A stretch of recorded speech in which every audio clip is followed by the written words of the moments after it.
로마서 7장 1절에서 6절까지의 말씀입니다. 형제들아, 내가 법 아는 자들에게 말하노니 너희는 그 법이 사람이 살 동안만 그를 주관하는 줄 알지 못하느냐. 남편이 있는 여인이 그 남편 생전에는 법으로 그에게 매인받으나 만일 그 남편이 죽으면 남편의 법에서 벗어나느니라. 그러므로 만일 그 남편 생전에 다른 남자에게 가면 음녀라. 그러나 만일 남편이 죽으면 그 법에서 자유롭게 되나니 다른 남자에게 갈지라도 음녀가 되지 아니하느니라. 그러므로 내 형제들아, 너희도 그리스도의 몸으로 말미암아 율법에 대하여 죽임을 당하였으니 이는 다른이 곧 죽은 자 가운데서 살아나신 이에게 가서 우리가 하나님을 위하여 열매를 맺게 하려 함이라. 우리가 육신에 있을 때에는 율법으로 말미암는 죄의 정욕이 우리 지체 중에 역사하여 우리로 사망을 위하여 열매를 맺게 하였더니 이제는 우리가 얽매였던 것에 대하여 죽었으므로 율법에서 벗어났으니 이러므로 우리가 영의 새로운 것으로 섬길 것이요 율법 조문에 묵은 것으로 아니할지니라. 아멘. 초기 기독교 공동체 안에서 가장 논란이 되었던 이슈 중 하나는 그리스도인의 삶의 원리가 무엇이냐의 문제였습니다. 구원의 원리 문제는 예루살렘 총회에서 확증되었지만 삶의 원리와 율법의 관계는 논의되지 않았던 것입니다. 율법이 그리스도인의 삶의 원리인가라는 문제가 심각하게 대두된 교회는 로마 교회였습니다. 로마 교회 안에서 유대 그리스도인들이 절대 다수를 차지하고 있었을 때는 이런 문제가 대두되지 않았지만 이방 그리스도인들이 다수를 형성하면서부터 이 문제는 로마 교회의 분열을 초래할 정도로 심각한 이슈가 되었습니다. 이에 바울은 로마서 7장에서 율법에 대한 유대교의 가르침을 따르려고 하는 사람들을 향해 율법은 결단코 그리스도인의 삶의 원리가 되지 못한다는 사실을 강력하게 주장합니다.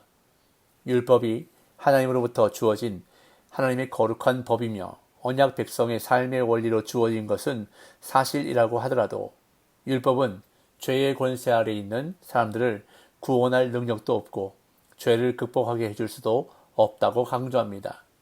오히려 사람들을 정죄해서 절망으로 끌고 가는 도구가 되기에 결코 그리스도인의 삶의 원리가 될 수 없다고 말합니다. 오늘 본문은 로마서 7장과 8장의 서론이라고 할 수 있습니다. 여기서 바울은 결혼한 여자가 남편 생전에는 그 남편에게 매여 있지만 남편이 죽은 다음에는 남편으로부터 자유하게 되는 예를 들어 그리스도인은 율법에 대해 죽었으므로 더 이상 율법에 매일 필요도 없고 율법을 삶의 원리로 삼을 이유도 없다고 말씀합니다. 그러면서 그리스도인은 율법이 아닌 성령을 따라 살아야 한다고 강조합니다. 먼저 바울은 오늘 본문을 시작하면서 온 인류에게 적용되는 율법의 한계를 설명합니다. 1절입니다. 형제들아, 내가 법 아는 자들에게 말하노니 너희는 그 법이 사람이 살 동안만 그를 주관하는 줄 알지 못하느냐. 세상의 모든 법들은 그 법이 법으로서 효력을 발휘하는 시효가 있습니다. 일반적으로 죄를 지었다 할지라도 사람이 죽으면 시효는 끝이 납니다. 법은 살아있는 사람에게만 적용되지 죽은 사람에게는 적용되지 않습니다. 죽은 사람은 법의 적용, 효력, 통제, 지배에서 벗어나게 됩니다. 바울은 율법의 효력에 제약이 있음을 언급하고 있는 것입니다.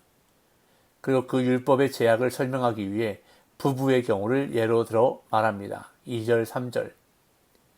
남편이 있는 여인이 그 남편 생전에는 법으로 그에게 매인받으나 만일 그 남편이 죽으면 남편의 법에서 벗어나느니라. 그러므로 만일 그 남편 생전에 다른 남자에게 가면 음녀라. 그러나 만일 남편이 죽으면 그 법에서 자유롭게 되나니 다른 남자에게 갈지라도 음녀가 되지 아니하느니라. 만일 어떤 아내가 남편을 두고 다른 남자에게 가면 그것은 불륜입니다. 그런데 이것은 남편이 살아있는 동안에만 해당되는 이야기입니다.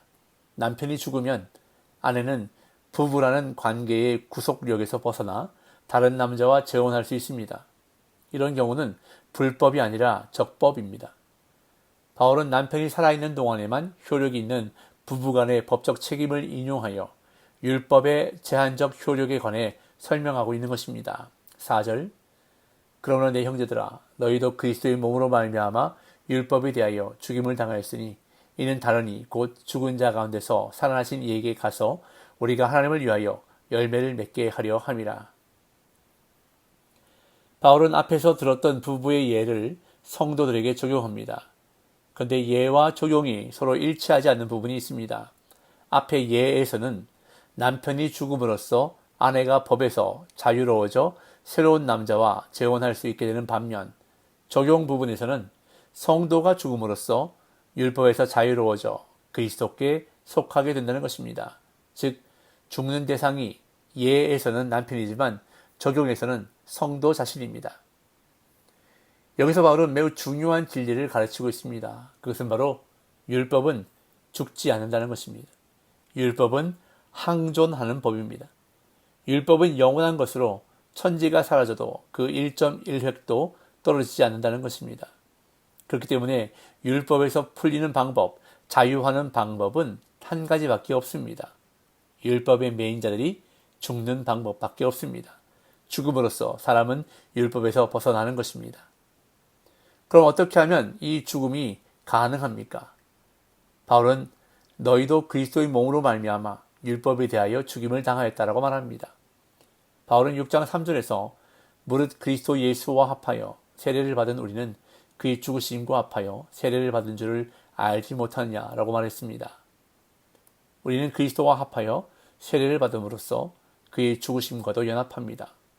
즉 우리는 그리스도를 믿고 세례를 통해 그와 동일시됨으로써 죽는 것입니다. 그리고 죽은 사람은 죄의 세력에서 자유로워지는 것처럼 율법의 세력에서도 자유로워지는 것입니다. 그렇다면 하나님께서 이렇게 하신 목적이 무엇일까요? 그리스도인이 율법에 대해 죽임을 당한 목적은 죽은 자 가운데서 다시 살아나신 예수 그리스도에게 소속되어 하나님을 위해 거룩한 열매를 맺기 위한 것입니다. 새로운 삶의 목적은 하나님을 위해 열매를 맺는 것입니다. 우리가 율법에 얽매여 있었을 때에는 사망을 위해 열매를 맺었다고 바울은 말합니다. 5절. 우리가 육신에 있을 때에는 율법으로 말미암는 죄의 정욕이 우리 지체 중에 역사하여 우리로 사망을 위하여 열매를 맺게 하였더니, 우리가 육신, 즉 율법을 따라 살 때에는 죄의 정욕 때문에 사망을 위한 열매를 맺을 수밖에 없었습니다. 죄로 인해 죽을 수밖에 없는 운명에 빠졌던 것입니다. 그러나 이제는 그리스도와 연합함으로써 우리를 옭아매고 있던 율법에 대해 죽었으므로 율법의 굴레로부터 벗어나 해방되었습니다. 6절. 이제는 우리가 얽매였던 것에 대하여 죽었으므로 율법에서 벗어났으니 이러므로 우리가 영의 새로운 것으로 섬길 것이요 율법 조문에 묵은 것으로 아니할지니라. 이제 우리는 얽매였던 것에 대해 죽었으므로 율법에서 벗어났습니다. 이것은 우리가 완벽한 사람이 되었다는 뜻이 아닙니다. 스스로가 만든 율법, 세상이 가르쳐준 율법, 사람이 만든 율법 등에 빠져 살던 옛사람을 벗어버릴 수 있는 길을 하나님이 열어주셨다는 의미입니다. 그 길이 바로 그리스도이시고 우리가 따라야 할 진리의 말씀입니다. 그래서 이제 성도가 말씀을 묵상하는 것은 단순히 율법 조문의 묵은 지식을 배우는 것이 아닙니다. 그 자체가 성령이 주시는 새 마음으로 하나님을 섬기는 순종의 제사임을 바울은 우리에게 가르치고 있는 것입니다. 오늘 본문의 말씀을 통해서 우리는 율법에서 벗어난 율법으로부터의 자유를 얻은 자들임을 다시 한번 깨닫게 됩니다. 그런데 하나님이 우리를 율법에서 벗어나게 하신 것은 마음대로 아무렇게나 살게 하기 위한 것이 아닙니다. 하나님을 위한 열매를 맺도록 율법에서 벗어나게 하신 것입니다. 무한한 자유가 아닙니다. 하나님을 섬기며 하나님을 위해 열매 맺기 위한 자유인 것입니다. 그렇다면 오늘 나는 하나님을 위해 어떤 열매를 맺기 위해 힘써야 하는 것일까요? 하나님은 오늘 나의 삶에서 어떤 열매가 맺히기를 원하실까요? 내가 원하는 대로, 내가 바라는 대로 사는 오늘이 아니라 하나님이 원하시는 대로, 하나님이 바라시는 대로, 하나님이 기대하시는 대로 살아드리는 오늘이 되기를 간절히 소망합니다. 그렇게 살기 위해서 힘쓰고 노력할 때에 하나님이 도우시고 인도해 주시는 은혜와 복이 있으시기를 예수님의 이름으로 축복합니다.